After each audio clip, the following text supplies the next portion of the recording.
Olá, pessoal, boa noite. Estamos aqui mais uma vez na nossa segunda live, né? Com Papo Técnica e Confraria, com a Tassi Expertise, um projeto nosso diferenciado para atender tanto a técnica quanto também o papo, né? E também degustar aí um bom vinho, né? E um bom petisco. Bem, hoje eu queria primeiro já agradecer de imediato nossos apoiadores, porque o negócio foi tão legal na vez passada que a gente já tem 2 apoiadores, que é a Casa do Porto. Queria agradecer a Casa do Porto por ter fornecido aí um vinho chileno maravilhoso de lançamento agora. E também a quem, Milza? Piquenique Box. Pois é, Piquenique Box, Milza, faz o que mesmo? A Piquenique entrega essas tábuas lindas montadas desse jeito em casa. E tem vários, tem café da manhã também, e tem esse formato aqui que é para noite de petisco, que é delicioso. Pois é, pessoal. Então, fique aí com a gente já começa. Mas, olha, antes disso, eu queria dizer para vocês que a gente tem hoje um convidado muito especial, o Walter Leno Noronha, que é da Walter com Contabilidade, Consultoria, Auditoria, Perícia, tudo, né? Fazer assim, nosso amigo, né, profissional de ponta, que a gente convidou hoje para falar um pouquinho, discutir com a gente sobre um assunto tão em alta. A gente está com o mercado bombando, que é o mercado imobiliário, para a gente falar rapidamente sobre alguns conceitos, né, e discutir um pouquinho, bater um papo, na realidade, sobre a tributação. Então, o que a gente vai ver hoje, né? Vamos falar de tributo, então já coloca a foto do leão para a gente poder, né, Milza, né, Helena? Já coloca a foto do leão para poder dizer que o negócio é imposto. Leno gosta de bater no leão. Essa parte é boa. É mentira. Então, nós vamos falar um pouquinho e a gente vai falar de que hoje? Bem, deixei uma frase aqui de Aristóteles: o sábio nunca diz tudo o que pensa, mas pensa em tudo o que diz. Isso é para a gente refletir, porque a nossa profissão contábil, a nossa profissão de direito, ela é assim, né? Então, a gente tem que sempre pensar muito bem antes de falar alguma coisa. Então, o que nós vamos tratar nesse bate-papo aí com vocês? Primeiro do RET, Regime Especial de Tributação. Depois, os tributos sobre a permuta, um tema assim muito debatido hoje, discutido. E falar um pouquinho do lucro presumido. Como é uma live relativamente pequena, rápida, não dá para a gente tratar de tudo. Então, a gente pegou os pontos importantes, considerando esses 3 assuntos, para a gente poder discutir aqui. Inclusive porque o lucro presumido estão as maiores polêmicas na área tributária, então a gente aproveitou a presença de um advogado. Muito bem, muito bem. Mais contador do que advogado. Advogado e contador, para nos ajudar a falar sobre essas polêmicas, né, da área. E uma coisa bem legal é que sempre tem uma confusão, né, Helena? Assim, quando a gente fala tributos na área imobiliária, as pessoas sempre confundem com construção, né? Então, a gente tem que deixar uma lei muito inerente ao setor, que é a Lei 4.591, né, Helena? Não é isso mesmo? É isso aí. Bem, antes de tudo, Carla, queria agradecer o convite, tá? É uma honra estar aqui com vocês, é um prazer estar aqui com 2 profissionais de referência na área. É motivo de muita alegria, de muito orgulho estar aqui e principalmente degustando um vinho com uma mesa dessa maravilhosa, né? É um convite que eu tenho que realmente ficar muito honrado pelo carinho de vocês e essa oportunidade de bater esse papo. E realmente essa área tributária, principalmente para as empresas da construção civil, elas precisam de ficar atentas a vários conceitos que muitas das vezes são confundidos e a gente vai tentar aí esclarecer, bater um papo para ver se a gente consegue direcionar esses conceitos de forma mais sólida, com uma visão contábil e também com algumas perspectivas no âmbito jurídico, porque muitas das vezes a brincadeira da Milza, ela faz sentido, que a gente vê que a legislação ela é muito engessada, algumas interpretações de artigos são muito engessadas e tem também a possibilidade de recorrer ao judiciário para, quem sabe, adotar um outro tipo de interpretação, de postura, que muitas das vezes é bastante interessante para o empresário. Legal, gente. Então, já está a dica aí. Então, a gente já sabe, a Milza já falou que o lucro presumido é uma forma de tributação que na área imobiliária gera muita dúvida, né? E o Leno já falou, já deixou a dica. Olha, a gente tem que tomar muito cuidado com a parte contábil, tributária, mas também com as possibilidades daí de entrar na esfera judicial em determinados assuntos.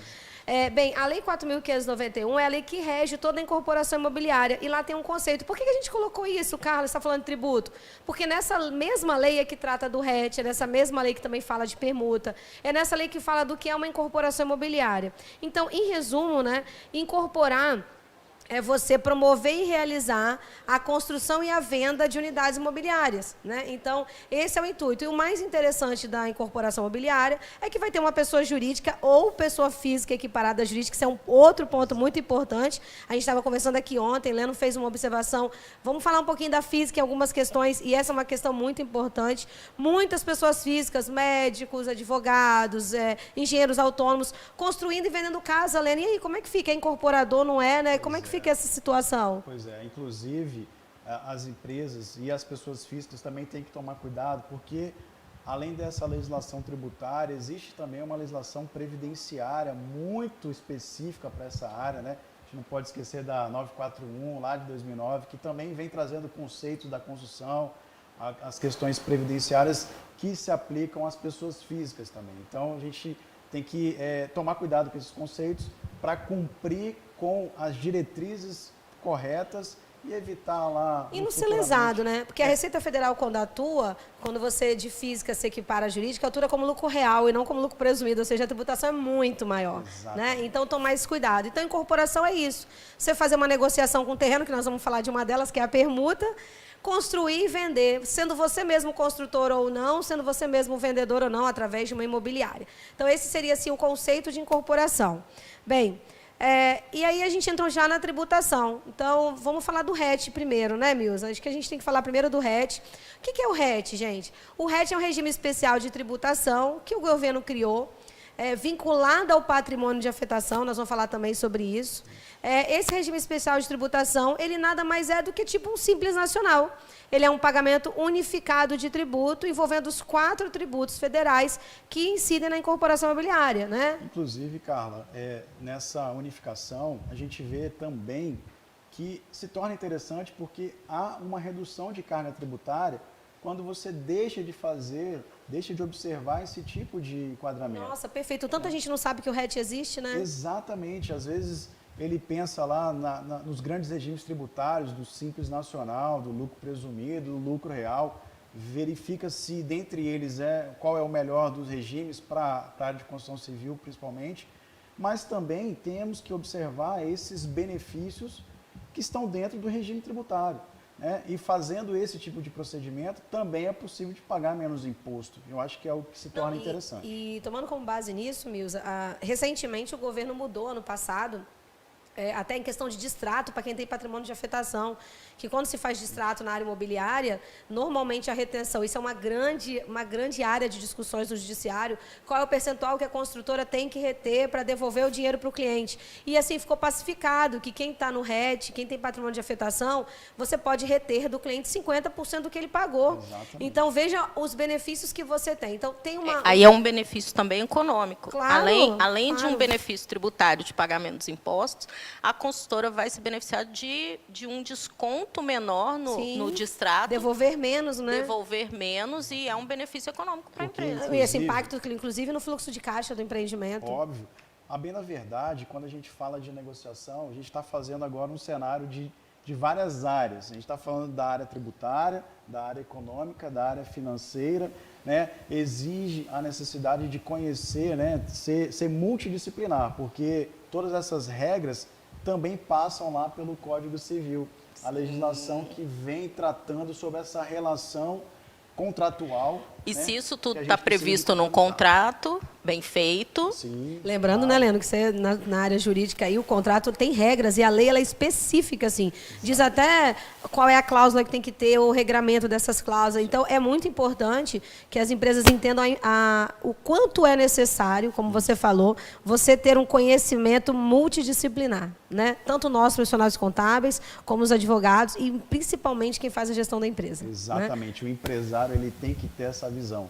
Ele tem que ter bons profissionais para poder assessorá-lo e ter com tranquilidade essa tomada de decisão correta, porque senão daqui a pouco ele está rasgando dinheiro. Exatamente. Não pode deixar acontecer. E falando nisso, o Leno lembrou aí bem, né? Essa questão de benefício, o RET ele tem 2 alíquotas, ele tem uma alíquota de 4% e uma alíquota de 1%. 4% são os empreendimentos normais, né, que não têm benefício, não têm interesse social, e 1% são os empreendimentos de interesse social, que a legislação ainda está congelada nos mesmos R$100 mil, mas mesmo assim a gente tem que pensar que grandes interiores, sertões, igual o Nordeste, né, Milza? Você faz casas de até R$100.000 e vende até R$100.000, né? Sim. Então, na realidade, os R$100.000, talvez para o centro de São Paulo, seja absurdo. E realmente vai ser. Para Vitória vai ser um absurdo. Mas para muitas regiões não vai ser um absurdo. Então, a gente tem que tomar muita atenção para isso também. Normalmente as regiões metropolitanas, porque não conseguem, dificilmente conseguem trabalhar com esse valor de R$100.000, mas o interior realmente... Só lembrando também que esse programa é voltado para o Minha Casa Minha Vida, né? É o programa Minha Casa Minha Vida, pelo governo federal. Interesse social. Que vem trazendo interesse social. Aquele de baixa renda, que não tem condições financeiras, claro, né? Analisando a renda da família. Substituiu a Coab, né?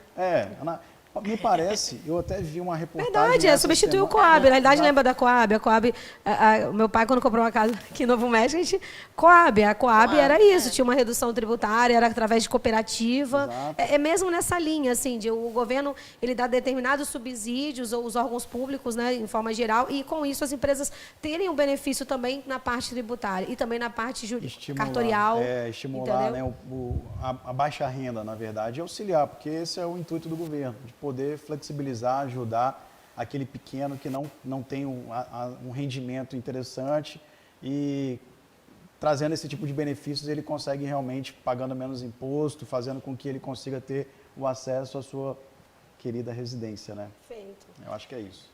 Quem é que pode optar pelo RET? Então, a gente está falando de uma forma de tributação resumida, né, e reduzida para empresas que são da área imobiliária. Então, quem pode optar pelo RET são as empresas de atividade de incorporação imobiliária, ou seja, empreitada não pode, prestação de serviço não pode. O RET é para incorporação, mas, Carla, eu ouvi dizer que a Caixa Econômica contrata empresas para serem empreiteiras e aí ela paga 1%. Ok, por quê? Porque existem duas categorias de interesse social. A categoria de 0 a 3 salários mínimos e de 4 a 10 salários mínimos. De 4 a 10 salários mínimos, a construtora e incorporadora, ela era a dona do empreendimento. Sim. E de 0 a 3 salários mínimos, o dono do empreendimento é o banco, né? Então, quando o dono do empreendimento é o banco contrata por meio de licitação ou carta convite uma construtora que não é a dona do negócio, da área imobiliária, e aí, sobre as notas fiscais, ela vai ter a redução para 1%. É muito interessante essa modalidade. Inclusive, depois eu acho que vale a pena a gente fazer um breve comentário também, Carla, sobre essas formas de constituição empresarial, né? A gente ouve muito falar sobre SCP, SPE, Limitada, EIRELI. Isso tudo a gente precisa também de conhecer e refletir, porque dependendo dessa escolha, alguns procedimentos para a adoção do RET, por exemplo, devem ser observados. Além da responsabilidade, né? Acho importante você lembrar disso. Né? Exato. Perfeito. E aí, quem é que pode optar? Então, uma coisa interessante, pessoal, é assim, a opção do RET, e aí eu falo, né? A opção do RET, ela é realmente uma opção. Carla, mas eu estou fazendo financiamento bancário, empresa, e o banco exigiu que eu fosse patrimônio de afetação, eu sou obrigada a ser RET? Não. O RET é opcional. Mas é claro que se você já está fazendo patrimônio de afetação, por que eu não vou me beneficiar do regime tributário diferenciado? Então, primeiro de tudo, né, você tem que fazer o PA, e que você faz um cartório de registro de imóveis, demora em torno de 30 a 40 dias, dependendo da região, então tem que ser algo planejado. Você já pode fazer o patrimônio de afetação desde o início, junto com o regime de incorporação. Eu costumo dizer, não sei se a Milza e o Leno concordam, que o patrimônio de afetação e o RET, caso você não seja obrigado por uma questão de instituição financeira, ele é uma questão muito mais estratégica do que financeira. Por quê? Porque empresas que não têm sustentabilidade no seu fluxo de caixa, elas não podem fazer o RET, porque elas precisam mexer no dinheiro o tempo todo, exatamente porque o patrimônio de afetação exige isso. Então, isso é muito importante. E eu queria que o Leno comentasse sobre isso um pouquinho, porque em vários impedimentos na lei, né, para que você não seja RET, por causa do patrimônio de afetação. Então, o principal de tudo, antes de ser RET, é ser PA, que é o patrimônio de afetação, e ser PA de fato, né, sem fazer coisa errada, para que você não tenha problema. A bem da verdade, a gente precisa agora de refletir o que é afetar, né? A gente precisa de entender primeiro o que é isso, o que é esse patrimônio de afetação. Afetar um patrimônio nada mais é do que segregar, separar esse patrimônio das atividades da empresa. Ou seja, aquele patrimônio que está entrando naquele empreendimento, ele vai ficar totalmente blindado, né? Separado das atividades operacionais porque ele Para evitar o que nós sabemos que aconteceu durante vários anos com algumas De construtoras que Casa em pegavam o dinheiro. Casa em call. Pegavam o dinheiro vendiam um imóvel, pegava o dinheiro da venda desse imóvel, construía outro, deixava esse aqui, que esse aqui eu não preciso agora desse dinheiro. Pois E é. foi virando uma bola de neve, e é óbvio que ia chegar em algum momento que eles não iam conseguir entregar. Sem dúvidas. Né? E parando para analisar, esse patrimônio de afetação, né, esse patrimônio afetado agora, blindado da empresa, traz uma segurança também para aquele investidor, para aquela Claro. pessoa que Perfeito. está comprando. Para a instituição financeira. Para a instituição financeira, porque Sim. se der algum problema com a empresa, aquele patrimônio ele não vai ser atingido. A obra vai poder ser dada continuidade, até mesmo que seja com outra construtora, mas o Sim, porque ele pode patrimônio não vai ser repassar a perdido. construção, sim. É, sim. e o patrimônio de afetação tem que cumprir com as burocracias cartorárias, né? Vou ter que fazer, né, um registro, uma verbação no RGI falando que aquele patrimônio está afetado para aquele determinado empreendimento. E aí começa a saga do RET. Exatamente. né? E essa saga, Leno, essa saga do RET a gente até colocou aí para vocês. E depois, pessoal, tanto a Expertise quanto a TAS vai disponibilizar esses slides para vocês. Isso. Basta entrar em contato com a gente que a gente manda. Como que a gente faz para optar pelo RET? E aí tem várias instruções normativas, as últimas são de 2017 e 2018, que dizem que você tem que seguir exatamente a sequência de entrega de documentos, que seria um dossiê eletrônico. Então, hoje, a gente tem que fazer a afetação, que o Leno acabou de falar no RGI, né, que a gente estava comentando. Isso tem uma norma, está na 4.591, que foi a lei que a gente falou antes. Está nos artigos, coloquei os artigos para vocês aí. Não é nada complexo, é fazer um termo de opção, que você pode fazer a qualquer momento da obra, antes do habite-se. Então, por que eu disse que é estratégico, né? Bem lembrado, hein, Carla? Né? O que eu disse que é estratégico? Porque, de repente, você precisa de recurso e fazer a afetação, você vai ter problema. Então, deixa para fazer um pouco mais à frente. E eu sempre falo, Lena, assim, o fluxo de recebimento numa incorporação, ele no Brasil inteiro, ele gera em torno de 30% durante a obra, 70% no final. Ok. Então, se você deixar o RET um pouco mais para frente e a afetação, você vai, mesmo assim, ainda ter uma puta de uma economia, Claro. porque você vai economizar 2,7% em média de 70% dos 70% do recebíveis. faturamento. Então, vale muito a pena. Então, de repente, é muito mais seguro você fazer a regra, né, que você falou, que a Milza está comentando aí, para não lesar os clientes, do que você entrar, perder a afetação, ser fiscalizado, ainda perder o RET e ter que pagar tudo com lucro presumido com multa e juros. Pois é, aí é aquele planejamento, a necessidade de ser bem assessorado, porque o momento de fazer isso cabe a uma avaliação conjuntamente, né, com a área de vendas, com a engenharia. É importante conhecer o empreendimento como um todo, os custos, a realização de custos e também a projeção das vendas, para você saber ali qual é o momento ideal para você afetar esse patrimônio. Gente, não posso deixar de falar, Lena, porque é um papo, né? Queria mandar um abraço aqui para o meu amigo Glauciomar Graça de Linhares, tá colocando aqui, elogiando. Glauciomar, muito obrigada pela sua participação. Bem, qual é o outro item que a gente tem que fazer na hora de fazer a adesão do RET? Né? A gente tem que fazer uma inscrição no CNPJ com o evento 109, que é o evento aí de incorporação imobiliária com o patrimônio afetado.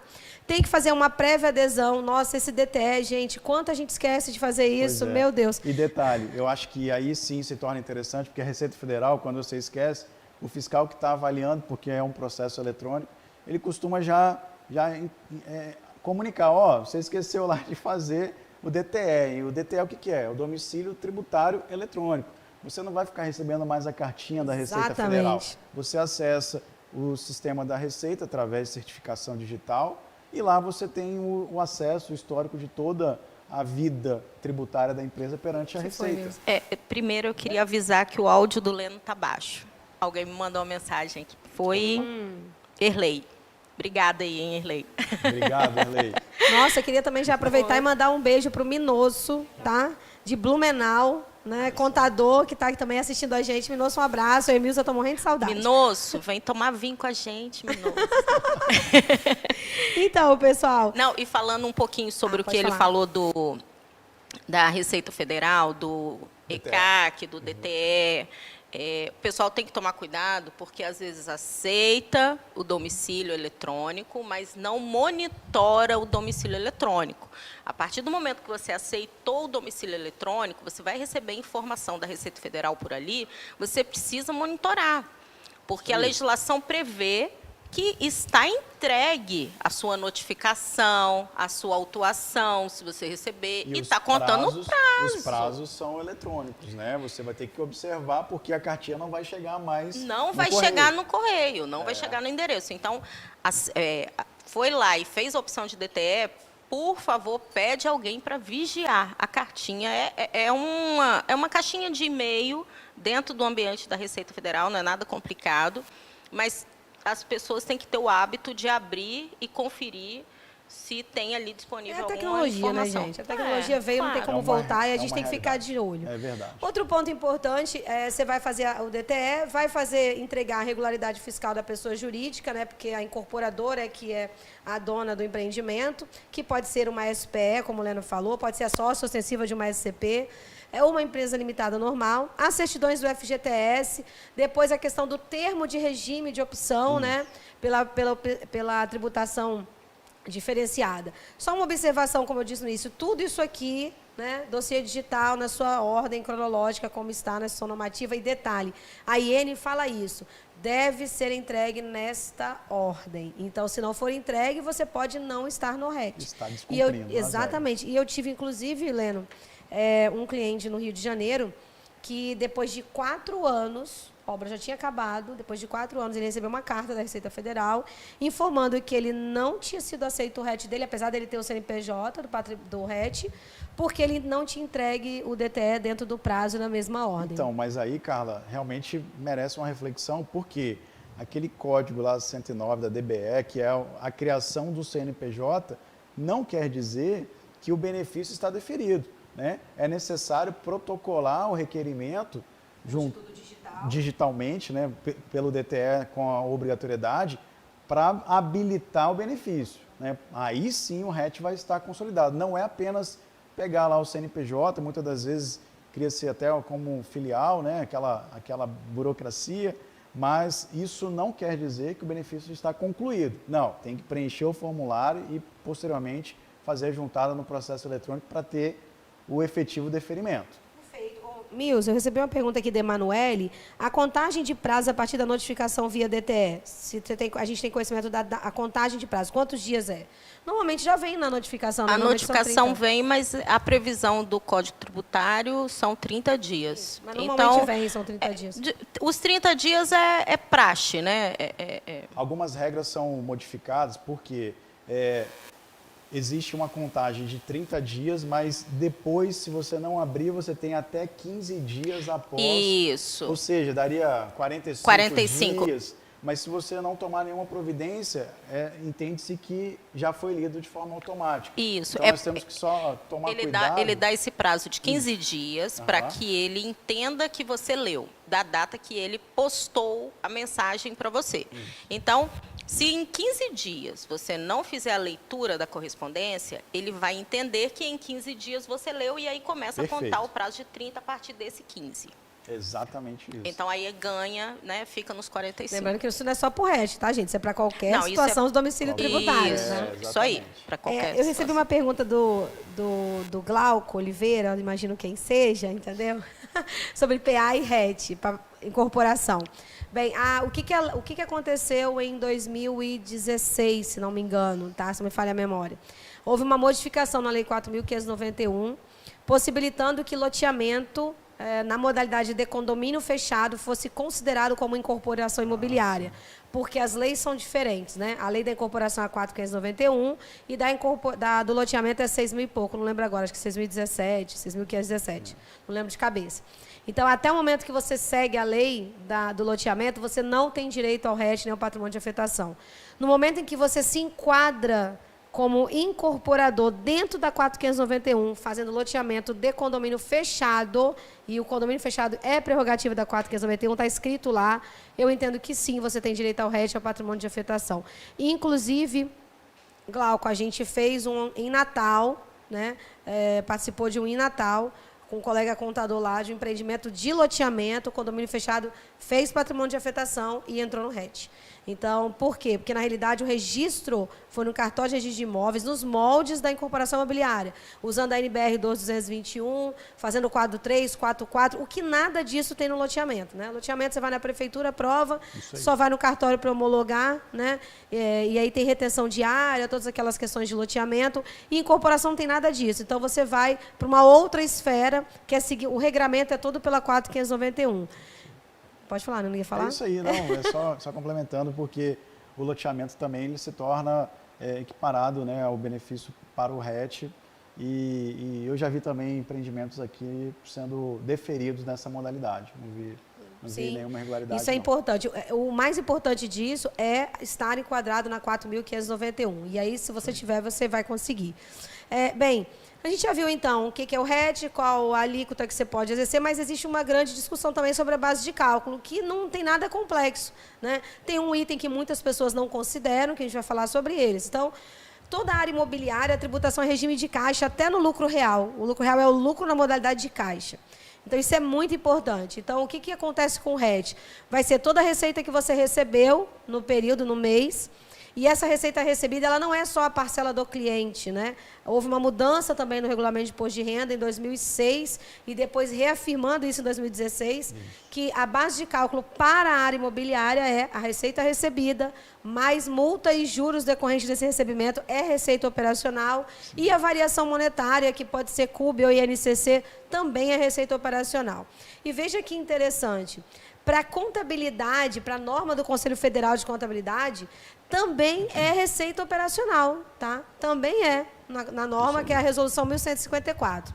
O que você deduz dessa base de cálculo? De extrato pago, porque vamos lembrar que é regime de caixa, muita gente, Milza, confunde isso, faz pela data do contrato e não é, porque nós estamos falando de caixa. Exatamente, eu acho que esse conceito do regime de caixa e o regime de competência, ele não pode ser misturado. Exatamente. Na construção civil, tem que seguir o regime de caixa e... Apesar que muitos contadores usam competência por ser mais fácil, porém, é mais custoso.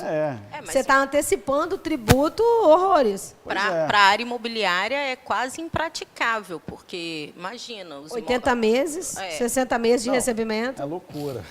Loteamento, 120. Mas isso que é o verdadeiro planejamento. Ora, o contador ele tem que saber o que está fazendo. Tem que orientar o empresário para falar com ele, esqueça regime de competência. Eu não posso seguir essa apuração com valores que eu não recebi. O regime de caixa não, é aquilo que entrou no bolso lá da empresa, né, no cofre lá da empresa, e aí sim a gente consegue dar continuidade na tributação nessa modalidade. E como a gente tem um aparato legal muito vasto, eu fiz uma live esses dias para a turma de São Mateus, aqui no interior do estado, né? E aí eu fiz uma pesquisa dos atos normativos em vigor, são mais de 10 mil, olha só, né? Considerando prefeitura e estado. E desde 2017 para cá, um levantamento feito, são mais de 47 mil atos normativos em vigor, assim. Então, você pensa que loucura. Então, assim, todo esse embasamento legal do RET, base de cálculo, vem lá do decreto 1598, né, do 9249. Exato. Então, não é algo de agora. Então, não é só você pegar a lei do RET, né, Milza, e falar, não, é isso aqui. Não, é isso aqui. Tem que ter um conceito mais amplo. Mais amplo. Eu queria, Carla, que você falasse um pouquinho sobre a diferença, porque a gente, eu inclusive, já passei por essa situação, do banco ligar e perguntar por que a receita do balanço é contabilizado corretamente, tá? Pelo CPC. Qual o número do CPC mesmo, amiga? Resolução 1154. Não, o CPC... não, é o... 17. É 19, 17? 17, CPC 17. Que fala da área imobiliária, né? 17. Que determina como contabilizar a área imobiliária. E aí, às vezes, os bancos pegam o balanço, não sabem entender. E os contadores, muitos também não sabem fazer. Então, eu sei que a gente não está aqui para dar uma aula, para não ficar chato, não, né, negócio de dar aula, mas fala um pouquinho sobre essa questão de tributar de um jeito, contabilizar de outro. Antes da Carla responder essa pergunta, eu queria fazer um comentário, Milza, porque muitas das vezes... Às vezes a gente identifica, né, que o contador tem essa dificuldade, principalmente daquele que não milita na área da construção civil propriamente dita, mas muitas das vezes algumas das empresas também têm uma dificuldade na própria gestão de controle. Sim. Por quê? Porque eles não sabem passar para a contabilidade a gestão do fluxo da obra, né? Exatamente. Que a gente apelida carinhosamente de POC, POC. né? Que é o percentual de obra concluída. E aí, quando a gente precisa de misturar conhecimentos junto da engenharia com o procedimento administrativo financeiro, Sim. né? Cronograma financeiro da obra. Isso aí, muitos empresários, muitas empresas, elas têm essa dificuldade. Sim, então, sim. até para contabilizar também, tem todo esse dissabor, né? E começa a entrar nos conflitos. Afinal de contas, como é que eu vou contabilizar se eu não recebo essas informações? Sim. Por isso que controle interno, gestão financeira administrativa é fundamental. E aí, Leno, primeiro eu vou responder a questão da Mills, depois eu Vou vou falar até disso beber um aqui. vinho agora. Não, o pessoal tá falando assim, o Leno não bebe, não, vocês vão acabar com o vinho se ele Olha, beber. É por tá isso, tá vendo? A vendo? gente vai acabar com vinho. Então, bem, primeiro, realmente, imobiliária depende muito do controle do cliente. Então, primeiro, contadores que estão assistindo, não tentem substituir o cliente, porque você não vai conseguir e vai fazer errado. Ponto importante. Não é o contador que tem que calcular o VP, não é o contador que tem que fazer controle de recebimento, não é o contador que tem que separar curto prazo e longo prazo. Isso tem que vir da empresa. Então, isso tem que ter relatório da empresa. Ah, mas meu cliente não tem sistema. Então, infelizmente, não dá para ser incorporador. Tem que ser outra coisa. Né? Vai ter que comprar um sistema para poder te fornecer informação. Pensa uma obra pequenininha, 4 andares, 20 apartamentos. Como é que você controla 20 fichas financeiras durante 10 anos? Se for pagamento com a empresa, são de 5 anos. Então, não dá. Aí você vai corrigir pelo IGPM, mais um, depois da obra pronta, corrigir pelo INCC ou o CUB durante a construção. Gente, é impossível. Então, tem que ter sistema. Então, Milza, essa questão, e os bancos confundem muito as empresas também, porque o banco manda assim, manda relatório de faturamento. Ora, faturamento é recebimento. Faturamento não é receita. Exatamente. E esse conceito de receita e faturamento... Exatamente. Aí o cliente fala assim, Carla, mas você mandou um faturamento de 10 mil e a minha receita está 500 mil. Porque você só recebeu 10 mil. Mas a receita contábil é reconhecida de acordo com a execução da obra, o que não é tão simples de se fazer, é super complexo, inclusive. São N fórmulas, vai e volta, muitas situações, entendeu? Então, assim, a gente precisa realmente de um controle muito do cliente. E esse reconhecimento da receita é regulado pelo Conselho Federal de Contabilidade, como todas as demais empresas, né? É a resolução, para quem estiver aí vendo de contabilidade, 1154, e é nessa resolução única que trata tudo da área imobiliária, tudo, tá? Para efeito contábil. E na norma fiscal, que é o regramento que a gente está falando aqui, você vai achar no decreto 9580, que é o regulamento do imposto de renda, que era o antigo decreto 3.000 de 99, né? Que é o decreto que não é suficiente. Por quê? Porque você tem que ter o conceito de receita bruta da 1598, você tem que ter o conceito de presunção da 9249, né? E aí a gente pode falar, é assunto para a noite inteira, mas é isso, Milza. Então, assim, Walter Leno está super certo e você no comentário tem que vir do cliente e entender a diferença. Significa que quando acabar a obra, a minha receita na DRE não vai existir mais. Acabou. Exato. Acabou. Então, a minha receita eu reconheço até acabar a obra. Eu vou falar um item aqui, que eu tenho 2 perguntas aqui. Bem, a nossa base de cálculo, então, vai ser toda a receita recebida menos distratos pagos, como o Leno falou, que é caixa, a Milza também, e descontos incondicionais concedidos. E aí, vou voltar para o Leno, porque eu estou adorando o Leno estar aqui, porque a gente pode indagar bastante ele. Desconto incondicional. Então, assim, o que a norma fala? O incondicional é que não tem pré-condição. Na construção civil, gente, na área imobiliária, é muito diferente de um comércio. Não tem emissão de nota. Você faz um contrato e, de repente, eu, empresário, dou na telha assim, não, esse mês eu vou dar, está na pandemia, vou dar desconto de 10% para todo mundo. Isso é incondicional. Independente do motivo, ele e na área, Leno, você concorda que na área imobiliária nunca tem previsão contratual de desconto? E é verdade. Nunca tem. Ninguém prevê desconto no contrato de apartamento, porque ele não quer dar o desconto. E aí vou dizer para vocês o simples motivo de não ter o desconto. Durante a obra, pessoal, é corrigido o custo do empreendimento pelo índice de construção civil, que é o CUB ou INCC, depende do estado. E essa mesma correção é dada aos clientes. Então, se ele dá desconto para o cliente, porque eu não posso cobrar juros durante a construção. Se ele dá desconto aos clientes, o que vai acontecer com esse desconto? Eu vou estar pagando, esse spread é negativo. Claro. Eu estou bancando um custo financeiro. É por isso que não tem desconto, por isso que não tem essa previsão contratual. Então, muito cuidado do conceito de incondicional. Tem muita gente, Milza, errando isso, sabia? Então, só para a gente passar. Só complementando também. Pode falar, eu vou ver aqui a pergunta. Automaticamente, o desconto condicional, ele tem alguma condição, não é? ó, se você pagar até o dia 30 ou dentro de 10 dias, você vai ter 5% de desconto. Sim. Ou seja, você condicionou aquele desconto. Esses conceitos que a gente está tratando, né? Esse desconto incondicional, ele pode ser diminuído da apuração da receita. E normalmente o desconto incondicional, ele vem em lote, vamos dizer assim, em bloco, né? Sim. Dificilmente você tem um desconto incondicional. A não ser que você vai quitar. E aí o cara, vou quitar meu Sim. apartamento. Você não me dá um descontinho? O cara vai levar, eu vou te tirar 5%. Esse aí você abaixa da base de cálculo. Exato. Né? Agora, vamos lembrar, gente, e eu gostaria muito, eu não tenho a competência técnica para conceituar isso, mas eu acho que o Leno, não tenho certeza que o Leno tem, que vamos lembrar da razoabilidade. Por quê? Esse princípio da razoabilidade, ele também vai ao seguinte, tem empresas que simulam descontos. Sim. Eu acho um pouco descabido o desconto de 300 mil. Quando a unidade custa 600. Eu também acho. Então, vamos tomar cuidado. O que a gente pode orientar as pessoas em relação a isso, Leno?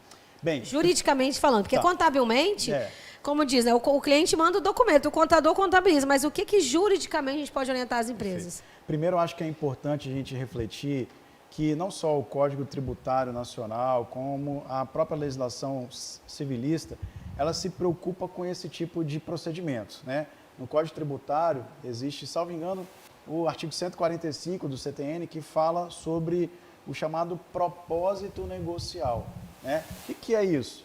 É saber se não está tendo fraude, simulação, dissimulação, que é aqueles conceitos enraizados, né, de elisão, evasão, alusão, que é ilusão, que esse é recente, né? Quando eu me formei não tinha isso ainda, não tinha. Era só evasão e elisão. Só tinha dois. Era elisão, evasão e agora evasão, elisão e a evasão. A elisão, na verdade, é um planejamento tributário com algumas questões ilícitas, né?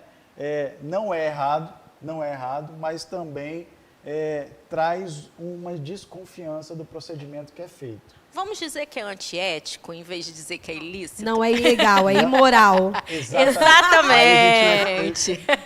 A comparação foi fantástica. Não é ilegal, é imoral. Mas o que acontece? Eu acho absurdo no Brasil.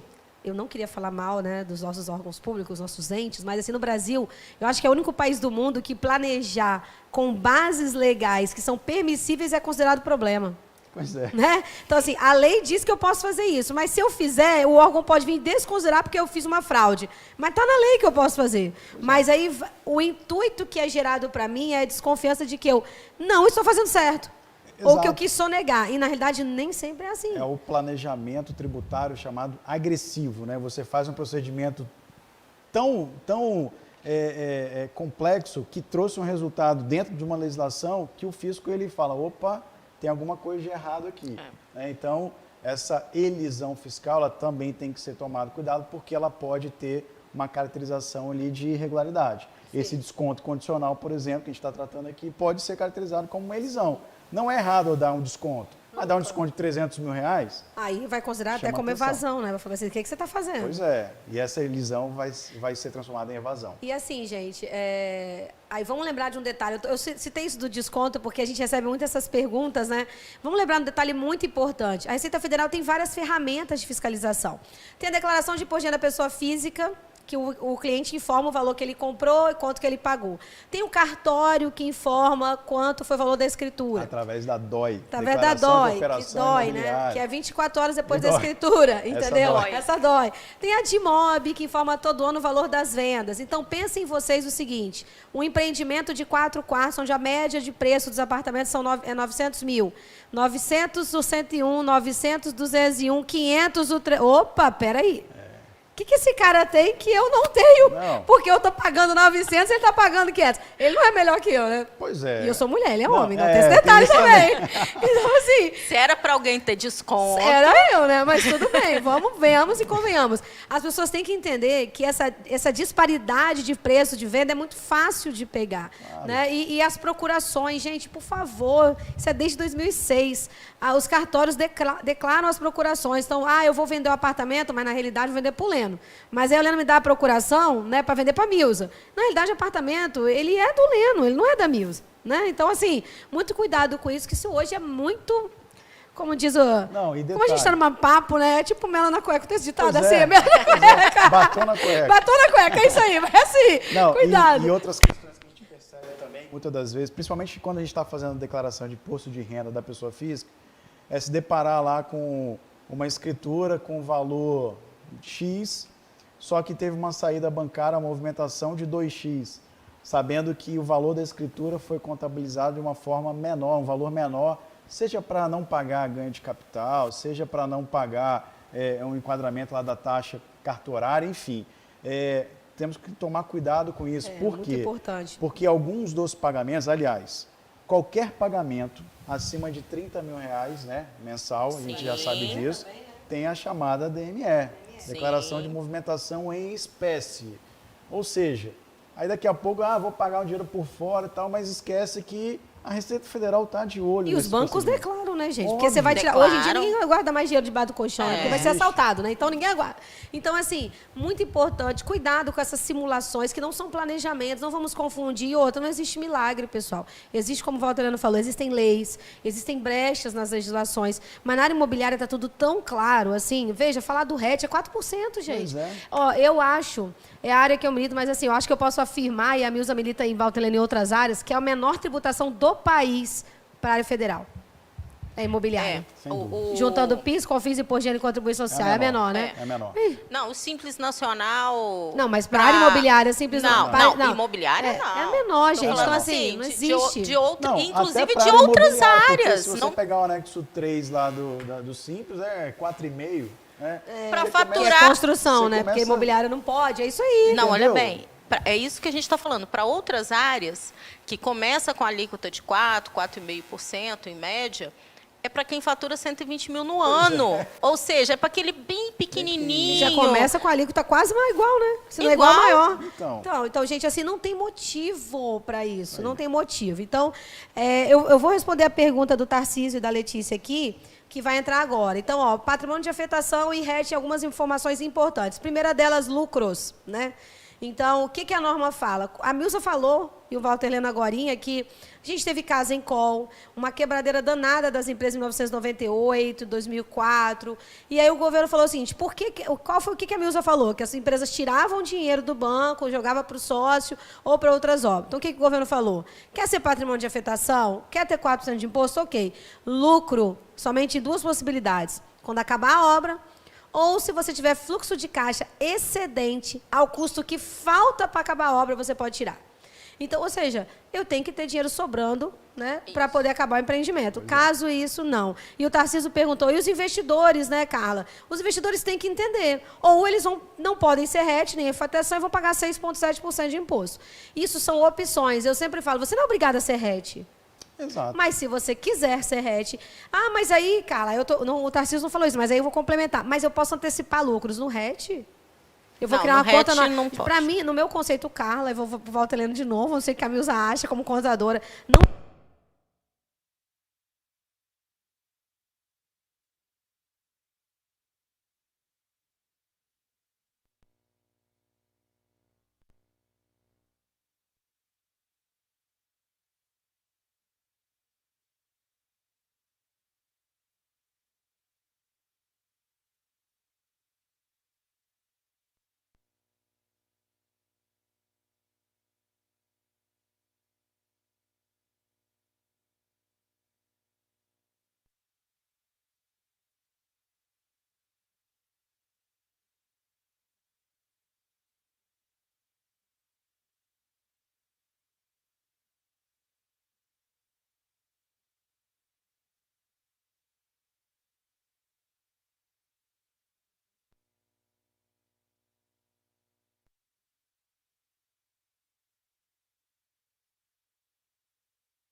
bate-papo tá bem legal, né?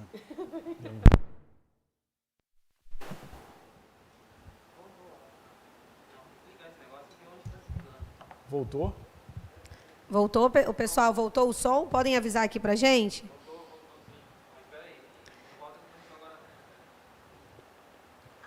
Voltou, perfeito. Perfeito. Então, Letícia, eu vou repetir aqui, tá? A questão dos lucros.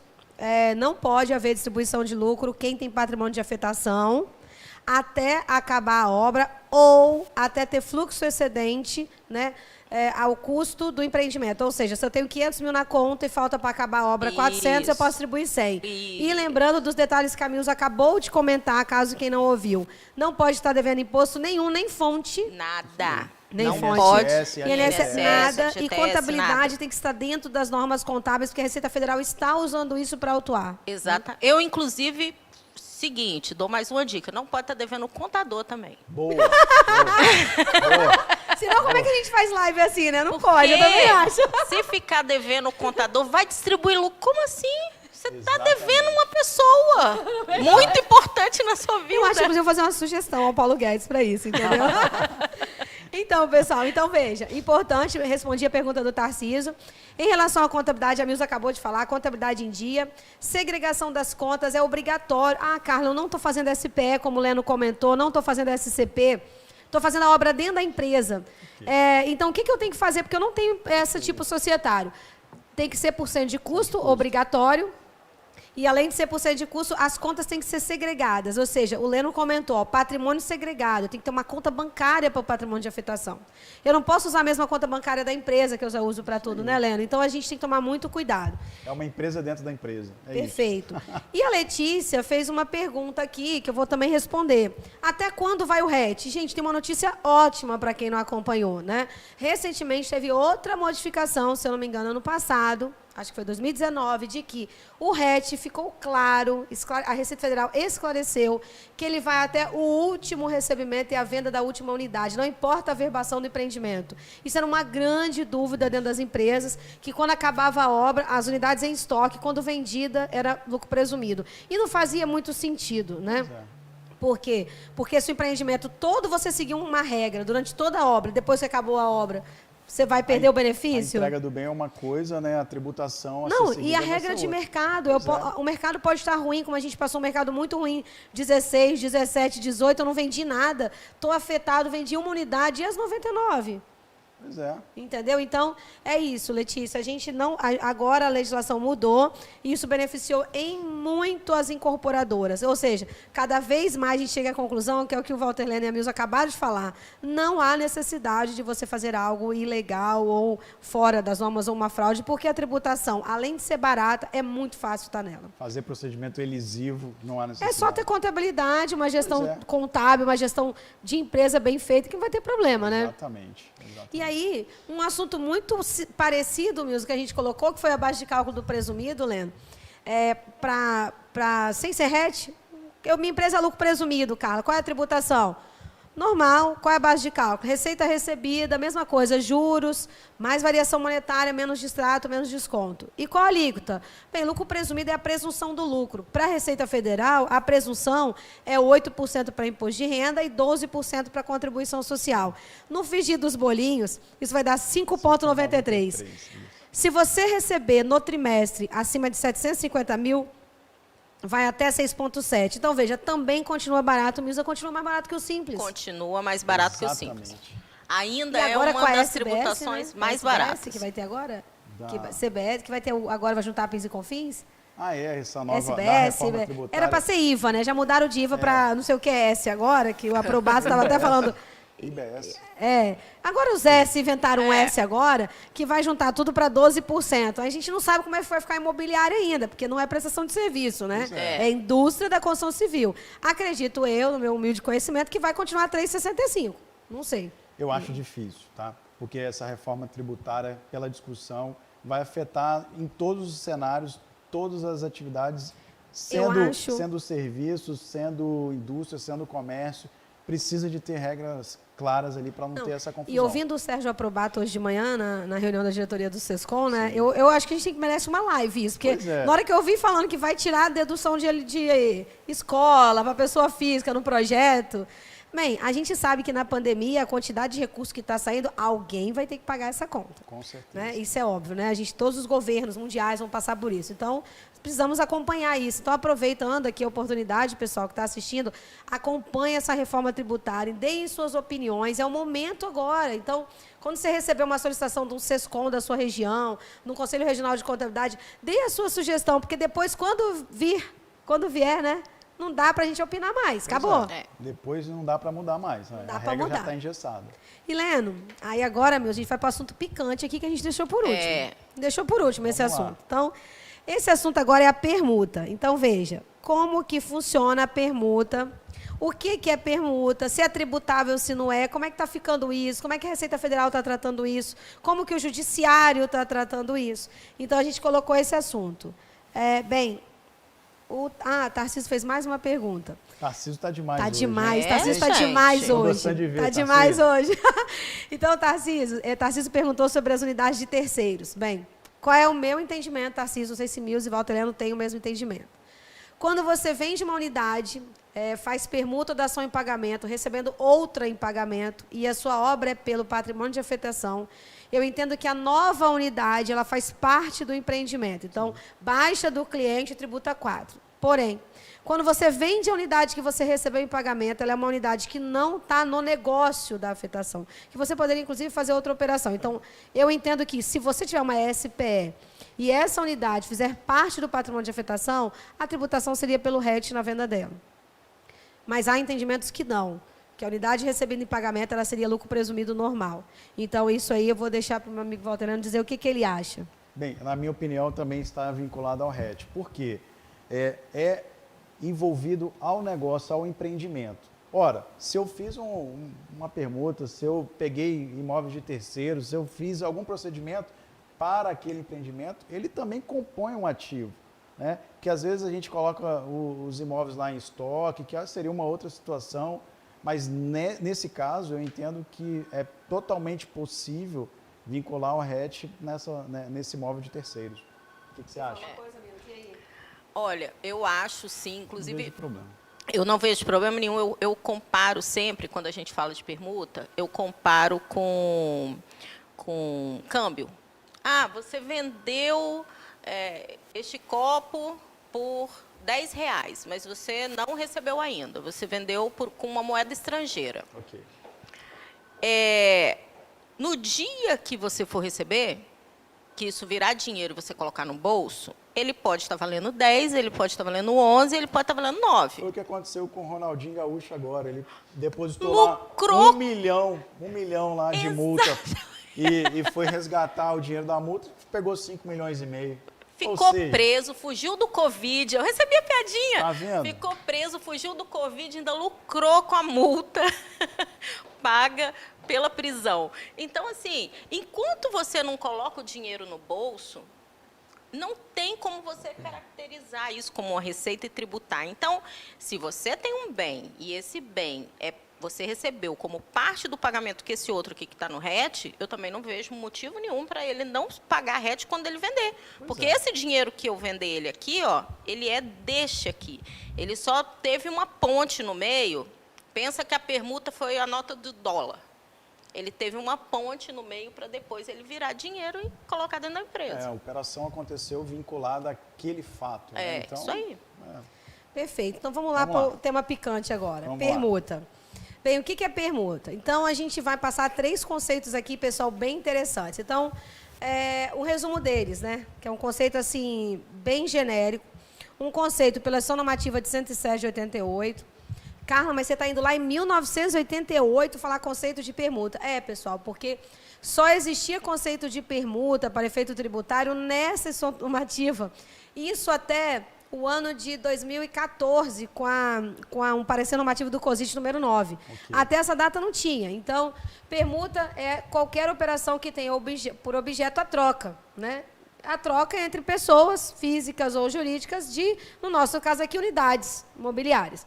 E a permuta na área imobiliária, ela pode ser de 3 tipos. A permuta física. O que é a permuta física? Eu estou trocando celular por celular por passador de slide, celular por notebook, né? Entre bens. A permuta física contorna, eu faço a mesma troca de bens, porém eu volto com um recurso financeiro, não é? Você não concorda que meu bem vale igual ao seu, eu te pago um valor em dinheiro. E ainda tem a permuta financeira, que na realidade a escritura é como uma compra e venda, mas é assim, vamos fazer a permuta de um terreno e eu te pago X% do valor geral de venda. Então, essa permuta ela é contabilizada, todas são contabilizadas. Esse é um primeiro conceito. O outro conceito que eu quero passar para o Leno agora é o Código Civil. E aí, Leno, fala para mim agora, como é que funciona? Pois é. Antes de eu comentar sobre o Código Civil, o artigo 533 lá do Código Civil, é importante frisar que quando acontece essas operações entre as pessoas jurídicas ou física com jurídica, não importa, a gente está falando que eu estou atribuindo um valor ao meu patrimônio e você tem um patrimônio que você também já atribuiu algum valor, só que eu vou trocar esse mesmo patrimônio pelo valor que eu possuí. Né? Eu tenho um Fusca e a Carla tem uma Ferrari. Eu posso trocar. Você já sabia, né? Então eu posso trocar o meu Fusquinha pela sua Ferrari, Carla. O meu Fusca, né, vai custar o preço de uma Ferrari e a sua Ferrari vai custar o preço de um Fusca. Perfeito, iguais, né? Iguais, porque a gente está trocando bem com bem. Porque é permuta. A permuta sem devolução de dinheiro, sem a torna, né, que a gente comentou, não é uma permuta financeira, ou seja, é uma troca de patrimônios apenas, independente do valor que cada um atribuiu, o que está lá na declaração de imposto de renda, o que a empresa adquiriu há tempos atrás, enfim, não importa. Essa troca ela pode acontecer e é importante frisar que quando eu permuto um patrimônio, um terreno com unidades, eu vou precisar também de levar isso em consideração. A gente vai comentar daqui a pouquinho. Mas, basicamente, o que o Código Civil veio trazendo é falar que eu estou efetivando essa troca. Só o conceito, queria só ler aqui rapidinho, o caput do 533, que fala o seguinte: aplicam-se à troca as disposições referentes à compra e venda com as seguintes modificações. Veja só, esse conceito ele é muito complexo, porque ele fala de compra e venda...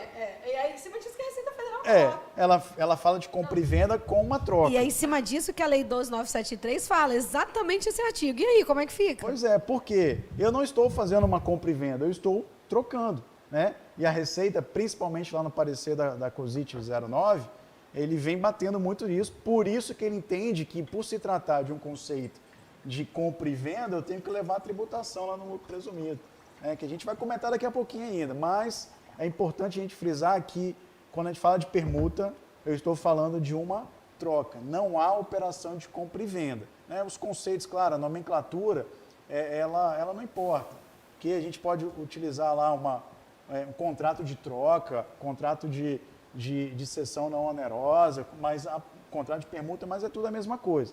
A gente tem que ter isso em mente, de que as coisas não se confundem.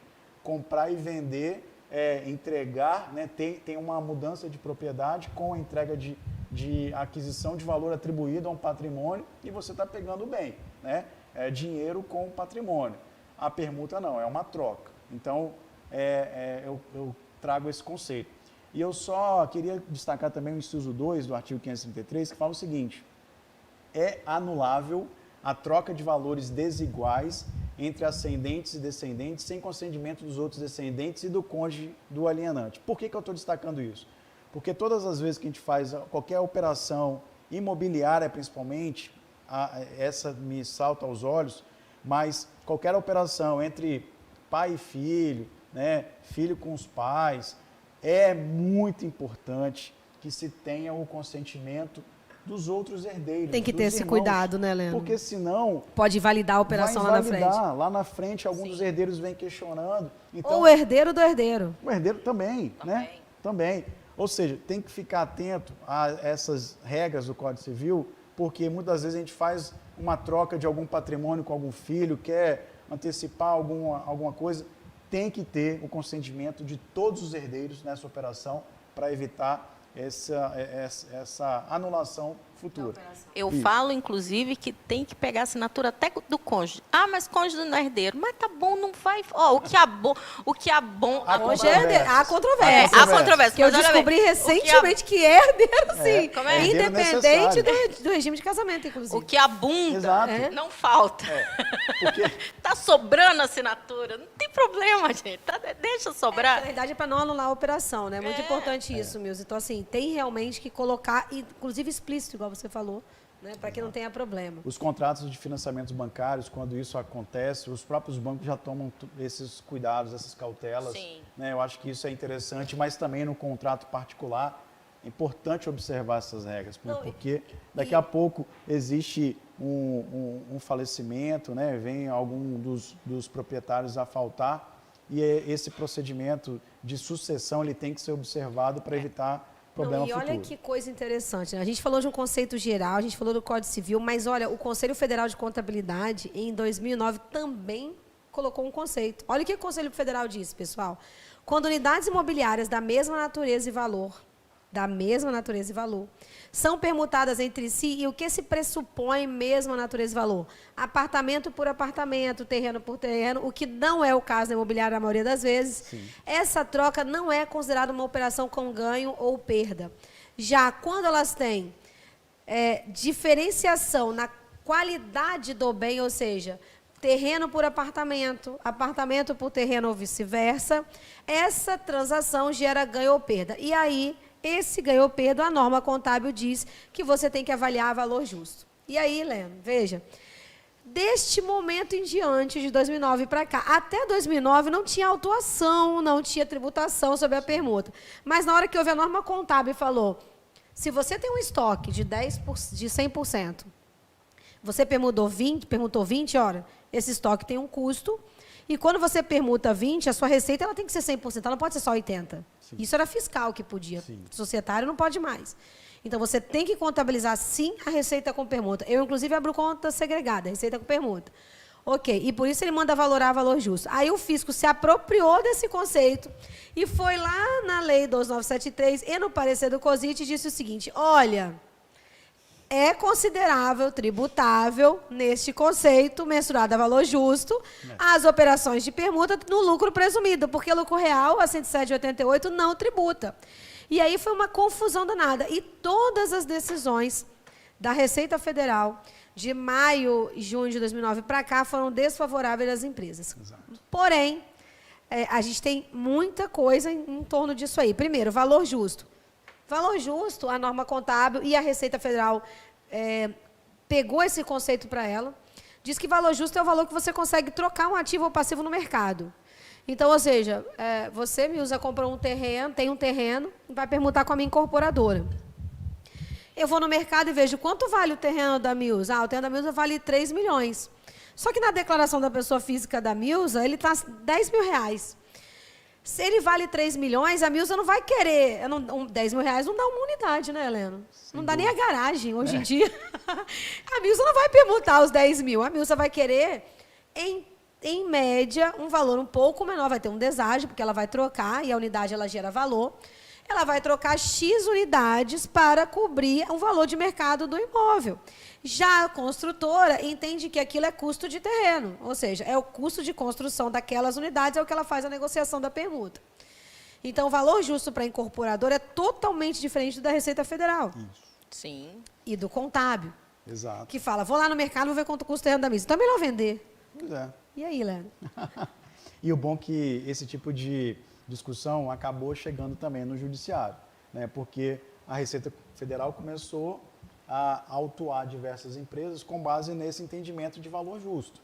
E nós temos que tomar cuidado porque, ao meu entender, e aí sim eu tenho que concordar com o parecer do STJ, né?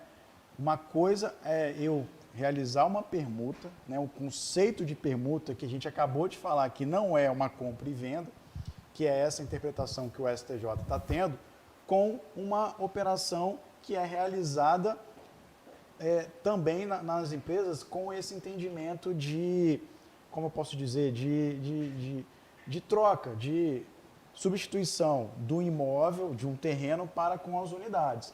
Afinal de contas, no exemplo que a Carla deu, se eu tenho lá um terreno que custa 3 milhões, mas está na minha declaração por 10 mil reais, significa que eu posso trocar esse terreno por 10 apartamentos que vai custar, sei lá, R$1.000 cada um na minha declaração. Sim. Porque se está a 10 mil, eu tenho 10 imóveis, cada um vai ser R$1.000. Você, claro, também não compra um imóvel por R$1.000, mas Com certeza. essa conceituação que a gente está Mas isso é um problema do fisco, porque a gente não pode corrigir o imóvel na pessoa física. Sim, porque o ideal seria permitir a correção. A última foi 91. É 10 mil reais, mas é 4 milhões. Criasse as regras para poder permitir a correção. Na verdade, até a regra para o ganho de capital, dependendo da situação, né, a gente precisa também deixar isso claro, é possível de fazer essa atualização, contanto que você recolha o ganho de capital, em alguns cenários.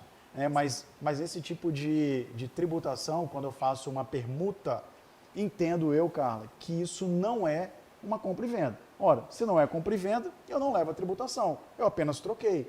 E é esse o entendimento que o Judiciário está tendo, mas não é esse o entendimento que a Receita Federal vem tendo. Não, e é por isso, gente, que a gente colocou aqui, né? Só um minutinho. Pode falar.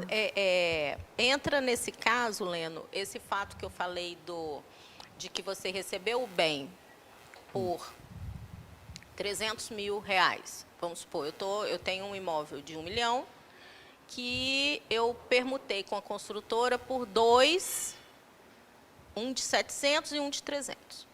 Ok. Fiz uma permuta. Sim.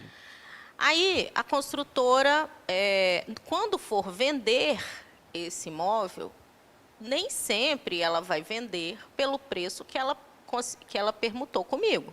Sem dúvida. Então, Até concorda porque que ela o preço não é uma realizou? simulação É uma pelo valor do ITBI, perspectiva. pelo valor de avaliação da própria prefeitura. É uma Isso. perspectiva de mercado, enfim, o momento pode ser outro mercado. E no momento que você realmente realizar a venda daquilo permutado, aí sim uma entrada financeira de recursos na empresa vai ser outro valor. Às vezes vai ser maior, mas às vezes vai ser menor. Sim. O importante é a gente ressaltar que o fato gerador da permuta, ela não vai me permitir uma mudança dos valores, né, pelo permutante, propriamente dito. Agora, a venda do imóvel, aí sim, a venda para terceiros é um outro fato gerador que vai a preço de mercado, né? É utilizado o valor justo lá para tributação. E aí, eu levo, se tiver no RET, eu levo a tributação do RET. Se Então, tiver no preço unido, justamente, 5,93. esse não seria justamente o fato de você não tributar a permuta? Então, até porque se tiver tributação na permuta e tiver tributação na venda... Você está tá tendo bitributando uma mesma bitributação. venda. Esse é o raciocínio Posso dar uma que o pimentinha? STJ está Posso dar tendo. uma pimentinha? Vamos lá. Eu vou dar uma pimentinha, mas é uma pimentinha que eu quero que vocês pensem, tá? Vai que o Walter Leno muda de ideia. Eu quero que vocês pensem. Vamos lá. A gente tem o carro. Então, o Leno com aquela Mercedes linda, top. Wilson com aquela Ferrari vermelha, né? Vão na concessionária e falar que a gente veio trocar de carro. Vão lá na Audi, porque eles querem mudar agora. Quer sair da Mercedes, quer sair... Vão lá na Audi, vão trocar o carro. Senhor, escuta. Amém. Querem ir lá trocar o carro. Aí, o que eles fazem? Vão lá na Audi ou qualquer concessionária e fazem a avaliação do veículo. A Audi fala assim, Leno, eu recebo o seu carro. E aí, o que a Audi faz? Ela emite uma nota fiscal de entrada do veículo dele por X mil reais e emite a nota fiscal de venda no valor total do veículo, de verdade. Então, o veículo custava, sem troca, 200 mil. Que o Leno é poderoso, 200 mil. Quem Né? dera. E a troca, o que ele negociou, custou 100. A nota do carro dele vai vir de 200 mil, mas vai ter uma nota de entrada de 100. Então, peraí. O imóvel não seria a mesma coisa, porque a concessionária, ela vai tributar os 200 e quando ela vender, entrar com 100, ela vai tributar os 100, porque ela vai vender por... Aí não vamos entrar mais se é lucro real ou presumido, mas ela vai tributar, se for real ganho, se for venda. Então, imagine se todas as atividades pensassem assim. Então, eu vou pegar minha roupa, vou lá na loja, vou trocar minha roupa e vou falar assim, não, eu pego a sua, levo para o brechó e te dou a outra e aí você não paga nada. Só paga a diferença de R$10. Imagine o sistema tributário como um todo, não considerando só a incorporação. Ótimo. Então, vou dar minha opinião. É muito diferente... Estou falando do carro. Claro, do carro, mas é muito diferente, né, do conceito de ir lá e fazer uma permuta. Veja que nós tratamos os conceitos de elisão, de evasão, né? Isso traz de forma muito evidente. É óbvio que uma concessionária não vai querer trocar o carro. Ela não está trocando o carro comigo. Ela está pegando como uma forma de pagamento, uma antecipação, alguma coisa lá, porque costuma ter uma torna, né? Costuma ter E uma um complemento. desvalorização bem grande, Adota-se, né, tabela FIP e tudo mais, mas eu não vou pegar o meu carro 2010 e trocar por um carro 2020. Né? Isso não acontece. Diferente na construção civil com o patrimônio. Por isso que eu vejo isso de forma muito mais clara quando eu realizo uma troca, uma transferência patrimonial de um terreno em unidades imobiliárias, do que com o exemplo do carro. Porque lá no carro eu vejo a operação mercantil, a compra e venda. Eu estou escolhendo aquele carro porque eu quero quando você tem o terreno você não escolhe, né? Porque o prédio não está nem pronto, né? Então, aliás, nem tem incorporação, é uma promessa de permuta, né? É uma promessa. Então, os conceitos aí são bem diferentes, ao meu entender, né? Por isso que eu vejo que lá na unidade imobiliária eu faço realmente a verdadeira permuta, eu estou trocando, mas lá na operação do veículo, se isso está acontecendo, é uma elisão, porque não é proibido, mas eu vejo que não é coerente, não é normal.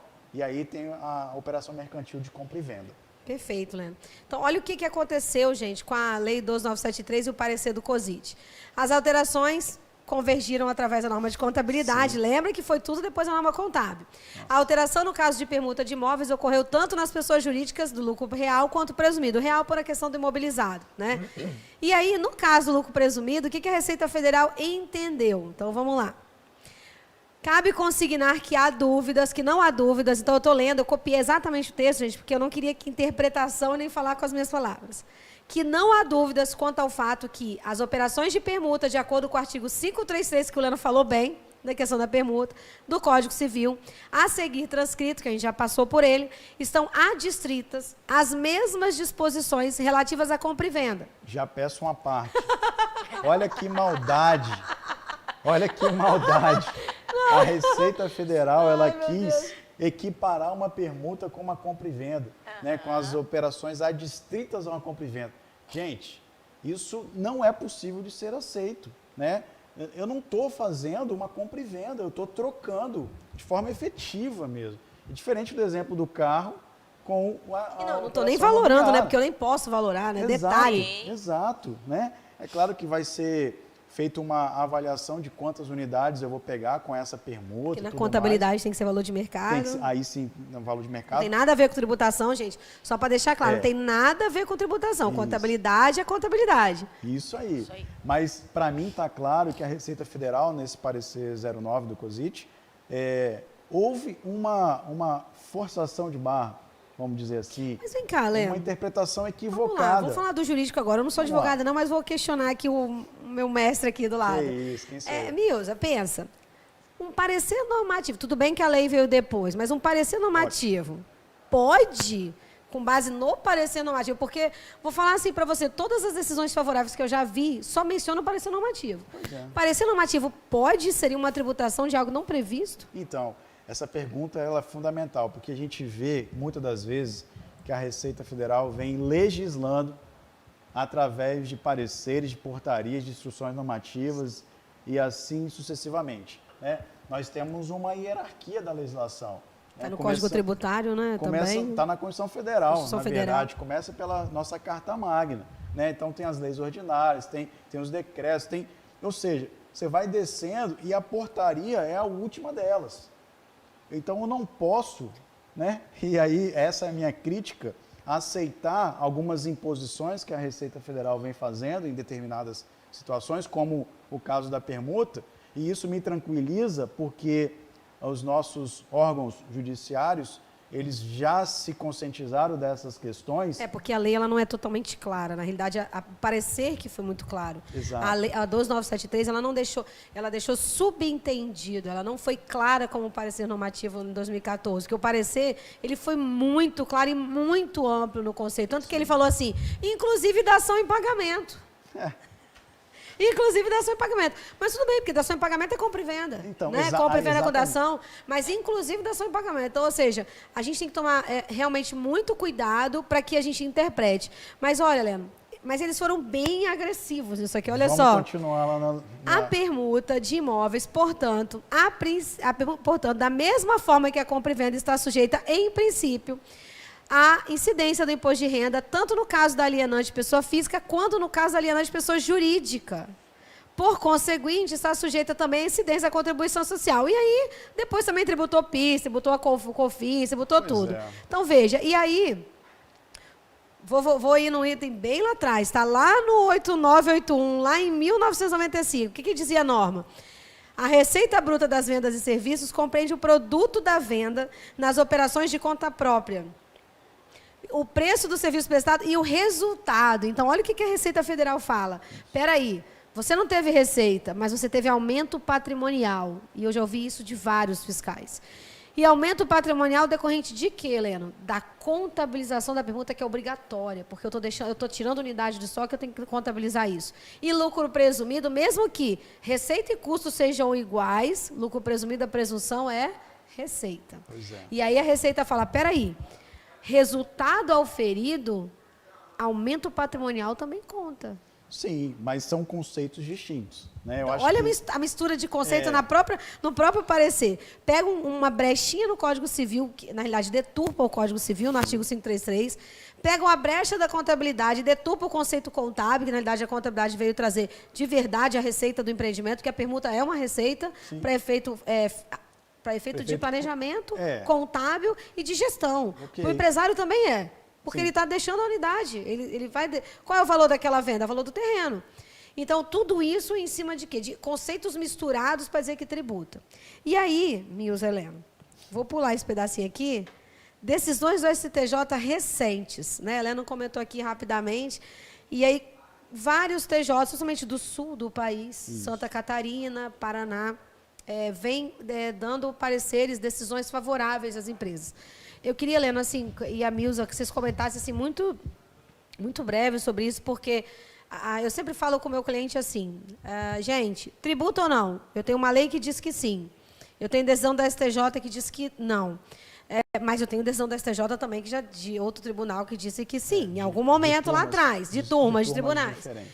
Então, Carla, qual é a sua sugestão? Eu, Carla, como contadora, falo, eu gostaria que o seu jurídico dissesse para mim, porque contabilmente eu vou contabilizar. Vai aparecer no SPED. Exato. Vai aparecer no SPED. Eu ia falar isso agora, que a minha resposta sempre é assim, cadê o advogado? Porque assim... gente, porque a gente é contador, né? Por mim, não deve... tomar cuidado com isso.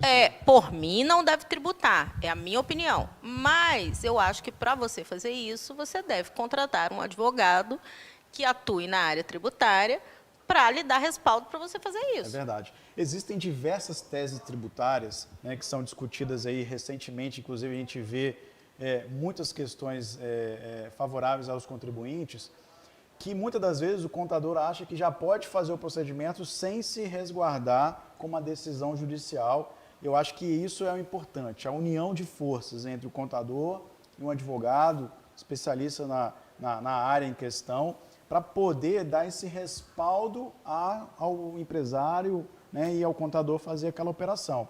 Mas eu chamo a atenção, Carla, que recentemente, uma decisão agora do final de 2019, num recurso especial que chegou lá no STJ, inclusive... Foi de dezembro, né? De dezembro, lá de um processo de Santa Catarina, caiu na mão do ministro Benjamin, né, o Herman Benjamin, que deu uma decisão monocrática nesse sentido, falando que permuta não é tributado. Né? Ele foi muito claro, né, no parecer, no voto dele, e a ementa da segunda turma do STJ é nesse sentido, de que permuta ela não é tributada. Por quê? Porque não é uma operação de compra e venda. Qual seria a próxima fase, Helena? Assim, claro, tem a gente assistindo a gente, passou no STJ, ok, não. Acaba onde isso? Então, quando envolve questões que ferem a Constituição Federal, esse assunto ele sobe, né? Ele vai lá para o STF, que me parece não ser o caso.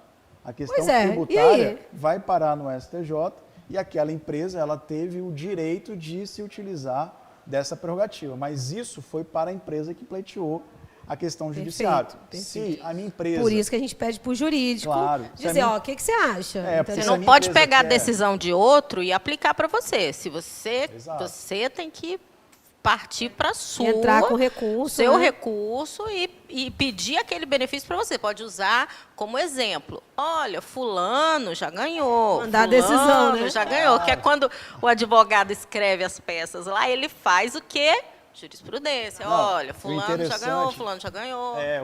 Olha que só que interessante, eu entrei recentemente com teses da exclusão do ICMS, da base de cálculo, do PIS e da COFINS, por exemplo. O mesmo juiz, na mesma vara, deu uma decisão em determinado período favorável ao contribuinte, depois de 3 meses posteriormente, deu uma decisão desfavorável para um outro cliente e depois eu tive êxito novamente. Então, veja, o mesmo juiz, em determinados Pois é, momentos, essa tiveram insegurança interpretações. jurídica do nosso país, ela é terrível, né? Então, eu nem sei como a gente resolve isso. E se não resolver, eu acho que tem que ser isso mesmo. Eu acho que é a mesma opinião. A gente, como profissional contábil, precisa ter um jurídico para dizer, ó, não tributa por isso e isso. A gente tem uma opinião, porque nós, contadores, estudamos muito tributário. Claro. Então, bem, todos deveriam fazer isso, mas a gente estuda muito. Então, por a gente estudar muito, a gente acaba tendo um conceito um pouco mais amplo e a gente acaba tendo uma interpretação, não no tanto que o jurídico faz, mas bem próximo no quesito de interpretar. Sim. Claro, não com todo o arcabouço legal, com toda olhar as decisões de STJ, nada disso, mas pelo menos pegar a legislação, olhar a contabilidade, olhar as bases, olhar as decisões de receita, isso a gente faz. Claro. Então, por que não, né, as empresas terem um suporte correto nessa situação, que é o início do empreendimento, né, Helena? Por que não sentar com o jurídico, definir, avaliar as ações? Eu tive situações agora recentes com construtora, não sou a contadora, mas soube, entrou com mandado de segurança, entrou errado, aí foi negado, é claro que vai ser negado, né? Então, não é o mandado de segurança a ferramenta correta. Então, procure o advogado que tenha a expertise do setor. Isso. Né? Eu acho que isso é importante. Isso é importante para as empresas que estão assistindo a gente. Já vi aqui alguns comentários a respeito disso. Procure as pessoas que podem realmente te ajudar, porque, na realidade, é igual você falou, você deu a dica que, olha, tem que ter um estudo profundo disso. A Milza falou, eu preciso ter um jurídico. Então, o jurídico é a base dessa situação toda, né? E quem somos nós, não desmerecendo, mas quem somos nós, contadores, para poder questionar todo o conceito, estudo e legislação com base num resultado que o jurídico está me dando. Sem dúvida. A não ser que eu tenha um embasamento muito bom para ser contrário. O que eu destaco assim é que o empresário ele não precisa de ter medo da Receita Federal, do Judiciário. Quem não deve, não teme. Né? Mas, assim, se você se sente inseguro em tomar determinados procedimentos, realmente, procure o seu jurídico, o seu advogado, entre com alguma discussão, tenha preliminarmente essa autorização judicial para realizar determinados procedimentos, que aí você vai fazer o procedimento com segurança, e não só judicialmente também. Existe administrativamente a possibilidade de realizar consultas à legislação estadual, federal. Fazer o preventivo, né? Você fica também resguardado. E mesmo se tiver uma resposta negativa, você ainda tem um judiciário para te auxiliar. Olha, vou colocar um outro assunto aqui, que o Leno, eu já até imagino o pensamento dele, que é sobre o ITBI, quando... E acabaram de perguntar isso, e o ITBI, paga ou não? Bem, aí já é outro esquema, gente, então, né? olha bem, Integralização de hold. integralização de Tem multa, capital tem e multa. hold. Não, olha, aí são integralização duas e coisas hold, diferentes. É porque eu ia falar do ITBI de integralização, porque alguns municípios começaram a cobrar o ITBI de integralização de capital, justificando que só não tributaria pelo ITBI o valor que você integralizou o capital, porque quando você integraliza o bem na empresa, você coloca o valor que está no seu imposto de renda, ou que está registrado da empresa, se for de uma outra empresa, enfim. Você coloca o valor original lá como capital. Só que esse valor, ele não é o valor, 99% das vezes, ele não é o valor de mercado, e o ITBI é cobrado pelo valor de mercado. Então, as prefeituras, algumas prefeituras, querem cobrar essa diferença entre o valor do capital integralizado e o valor de mercado daquele bem. Bom, Eu já digo para você que o meu entendimento é que, obviamente, isso não procede, visto que isso é regulamentado pela Constituição Federal. Tem um artigo da Constituição Federal que fala que a integralização de capital não tributa ITBI, só tributa na condição de que a empresa seja compra e venda de imóveis e imobiliária. Ou seja, a Constituição Federal ela já deu qual é a condição. Quando que eu vou tributar? Nessa condição. Ela não criou outra condição, ela não criou diferença, ela não criou... Essas discussões, meus, é muito E legal, aí? que eu vejo nos conselhos municipais de recursos fiscais, principalmente, né? Jesus! Eu adoro entrar com recursos lá administrativos nisso, fazer sustentação oral nesse sentido, porque a gente vê que muitas das prefeituras, começou isso com a prefeitura lá do Sul. Do que Sul, começou com essa exatamente. cobrança, com essa tese, e todas as outras prefeituras do país, são mais de 500 municípios no país.